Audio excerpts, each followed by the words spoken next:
আজ তোমাদের দেখাবো সেই কঠিন ডিম ভাজার রেসিপি। কেন কঠিন বলছি, পুরো ভিডিওটা দেখলেই বুঝতে পারবে।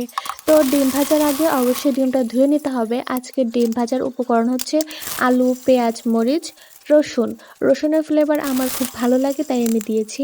তো লবণ দিয়ে এবার ডিমটা মাখিয়ে নেব। মাখিয়ে নেবার পর চুলার জাল জ্বালিয়ে দিয়ে কড়াইটা গরম করে তেল গরম করে চুলার জাল কমিয়ে দিয়ে ডিমটা খুব যত্ন করে ভাজবো। আর এই ডিম ভাজার জন্য অবশ্যই তোমাদের বাসায় থাকা কালা কুচকুচা কড়াইটা নিবে, তাহলে ডিম ভাজাটা পারফেক্ট হবে। তো এই ডিম ভাজাটা কঠিন অন্য ডিম ভাজার থেকে, কারণ জালটা কমিয়ে দিয়ে অনেক ধৈর্য সহকারে আস্তে আস্তে ডিমটা ভাজতে হয়, কারণ এর ভিতরে আলু আছে, এটা সিদ্ধ হতে হবে।